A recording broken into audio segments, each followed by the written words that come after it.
चलिए क्रिसमस के लिए बनाते हैं स्पेशल कैरमल पुडिंग, जिसको देखकर आपको विश्वास ही नहीं होगा कि इसे हमने बनाया बिना अंडे, बिना ओवन, बिना मलाई और बिना कंडेंस मिल्क के। और इतना इजी और इतना अमेजिंग डेजर्ट शायद ही आपने कभी देखा होगा। तो चलिए शुरू करते हैं। इसके लिए यहाँ पे मैंने एक केक टिन लिया है, तो ये 6 इंच का केक टिन मैं यूज़ करी और ये थोड़ा सा चौड़ा वाला यूज़ करी ताकि जो हमारा पुडिंग बने ना बहुत ही मज़े का और मोटा बने। और ये देखिए साइड में मैं क्या यूज़ करी, यहाँ पे ये मैंने छोटे से कांच के बोल्स भी लिए। आप छोटे कटोरी वगैरह भी यूज़ कर सकते हैं इंडिविजुअल सर्विंग के लिए, वो भी बहुत अच्छे दिखते हैं। तो ये तैयारी आपको पहले ही करके रख लेनी है, उसके बाद कैरमल बनाना है तो इसको साइड में रख देंगे।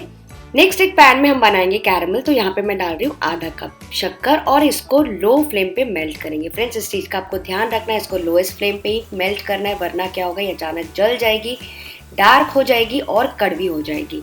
ठीक है, तो अगर शुगर संभाली नहीं जाती है तो आप क्या कर सकते हैं, यहाँ पे 2 टेबलस्पून पानी भी डाल के इसका कैरमल बना सकते हैं। इसको पहले हल्का सा ऐसे स्टर करेंगे स्पून से, तो पहले आप स्पून यूज़ कर सकते हैं, लेकिन जैसे जैसे कैरमल बनता जाएगा ना बाद में आपको स्पून नहीं यूज़ करना है। तो यहाँ पे पहले हल्का सा स्टर कर लीजिए। ये देखिए अब मुझे ऐसा लग रहा है कि शक्कर मेल्ट होना स्टार्ट हो रही है, तो इसको पैन को क्या कर सकते हैं आप हल्का हल्का स्क्रोल कर सकते हैं, मतलब ऐसे रोटेट कर लीजिए ताकि वो इवनली मेल्ट हो जाए। और करीबन 4 मिनट के बाद ये देखिए शक्कर पूरी तरीके से मेल्ट हो गई और अब ये डार्क होने लगी। अब जब डार्क होने लगी ना तो जल्दी से कलर पकड़ लेगी। तो अब आपको एकदम ध्यान रखना है, गैस का फ्लेम एकदम ही लो रखना है और इसको ये देखिए ऐसे swirl करते करते अच्छा सा बढ़िया सा प्यारा कैरमल कलर दे दीजिए, जितना लाइट या डार्क आपको चाहिए। ये देखिए मैं इतने कलर पे इसको रख रही हूँ, मुझे ये कलर एकदम परफेक्ट लग रहा है। तो इस स्टेज पे गैस का फ्लेम ऑफ कर देंगे और इस कैरमल को डाल देंगे इस केक टिन के ऊपर। तो एक पतली सी लेयर बना लीजिए और इसी तरह से आप इंडिविजुअल सर्विंग के लिए भी छोटे छोटे बोल्स में भी डाल सकते हैं।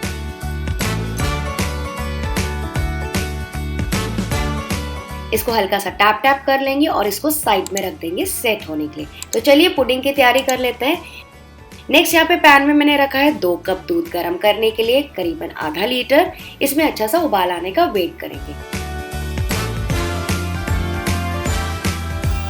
देखिए अच्छा सा उबाल आ गया है। अब हम इसमें डालेंगे आधा कप शक्कर मिठास के लिए। आप चाहें तो 3/4 कप तक की शक्कर भी फ्रेंड्स डाल सकते हैं अगर आप थोड़ा ज़्यादा मीठा पसंद करते हैं तो।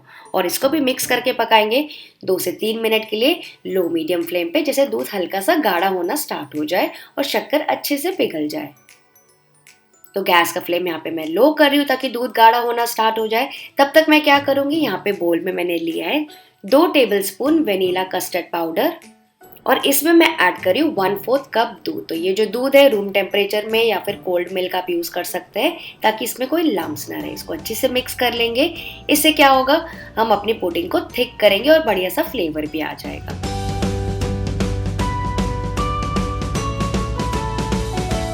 ये अच्छे से मिक्स हो गया है, इसको साइड में रख देंगे। चलिए दूध भी चेक कर लेते हैं। दूध एकदम बढ़िया तरीके से कढ़ गया है। गैस का फ्लेम अब लो कर देंगे। ये देखिए अब मैं इसमें क्या डाल रही हूँ, यहाँ पे मैं यूज कर रही हूँ 1/4 कप ऑफ सूजी।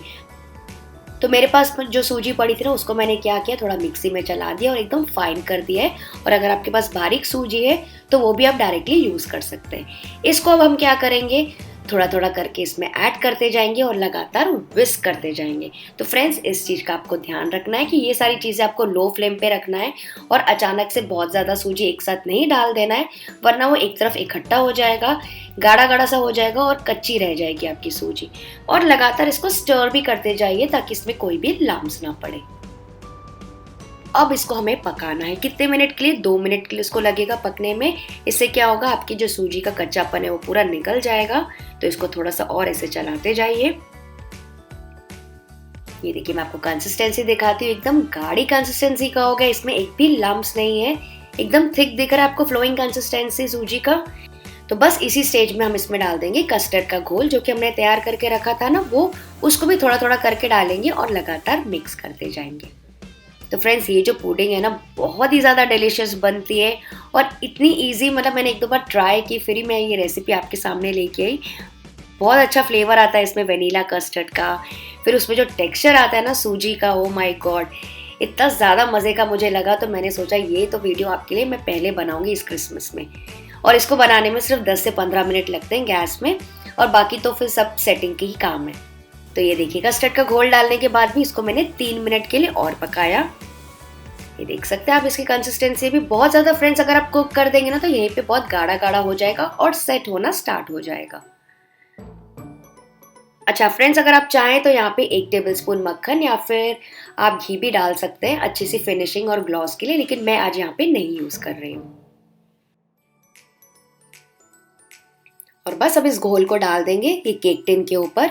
जितना पतला या मोटा आपको बनाना है, तो मैंने जैसे आपको बताया कि मैं थोड़ा सा थिक बना रही हूँ, इसलिए मैंने छोटा केक टिन यहाँ पे चूज किया है, क्योंकि इसको अपसाइड डाउन करने में भी थोड़ा सा ये क्रैक हो सकता है या फिर टूट सकता है, तो इस चीज का आपको ध्यान रखना है। इसके ऊपर मैंने डाल दिया और इसी तरह से छोटे मोल्ड्स में भी डाल देंगे।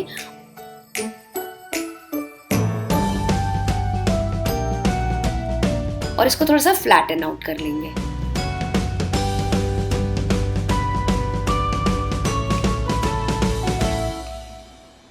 इसको टैप टैप कर लीजिए, टॉप को अच्छे से इवन आउट कर लीजिए। और अब बारी आती है इसको स्टीम करने की। तो यहाँ पे मैंने बर्तन में काफी सारा पानी गर्म करने के लिए रख दिया था। इसमें अच्छा सा बॉईल जब आ जाएगा, यहाँ पे मैंने एक थोड़ा सा बेस भी रख दिया है। इसके ऊपर रख देंगे इस केक टिन को, और इसके ऊपर आप कोई भी फॉइल का टुकड़ा या फिर छोटी सी प्लेट भी रख सकते हैं, ताकि जो भी वेपर्स जो भाप बन रही है ना उसका पानी बन के इसके अंदर ना जाए। और फिर इसको ढक के हमें पकाना है मीडियम फ्लेम पे 20 से 25 मिनट के लिए। उसमें क्या होगा, पुडिंग हमारी अच्छे से सेट हो जाएगी और जो भी कच्चापन है ना थोड़ा बहुत सूजी का या फिर कस्टर्ड का, वो अच्छे से पक जाएगा और ये बढ़िया से पुडिंग एकदम रस बस होके सेट हो जाएगी। लिड हटा के चेक करते हैं। ये देखिए पुडिंग हमारी बढ़िया तरीके से सेट हो गई है। तो इसको निकाल देंगे प्लेटफॉर्म के ऊपर और इसको पूरी तरीके से ठंडा होने देंगे। तो इसको पहले रूम टेम्परेचर पे ठंडा होने देंगे और फिर इसको सेट होने रखेंगे फ्रिज में कम से कम 4 से 5 घंटों के लिए। तो मैंने इसको करीबन 5 घंटों के लिए रख दिया था। मैं आपको निकाल के दिखाती हूँ। ये देखिए अच्छे से सेट हो गई है ऊपर से देखिए, और साइड से ना ये देखिए जो कैरेमल है वो छूट गया है। इसका मतलब ये अच्छे से सेट भी हो गई है और पक भी गई है। तो अब हम क्या करेंगे, एक बटर नाइफ या फिर कोई भी स्पैटुला से जो साइड से इसको लूजन आउट कर लीजिए ताकि आपको डीमोल्डिंग में आसानी हो। ये मैंने निकाल दिया और इसको फिर अपसाइड डाउन कर देंगे कोई भी प्लेट में। ऊपर से टैप टैप करेंगे। सुपर, वाव, बहुत ज्यादा खुशी हो रही है फ्रेंड्स मेरे को। इसका जो भी एक्स्ट्रा कैरेमल इसमें रह गया ना टिन में, वो इसके ऊपर डाल दीजिए।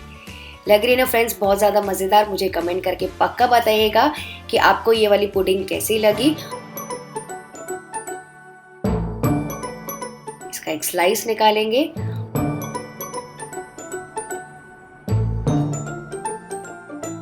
Super creamy, super delicious. Oh my God friends, मैं क्या बताऊं, आप इसे बना के देखिएगा, सब आपकी तारीफ करते नहीं थकेंगे।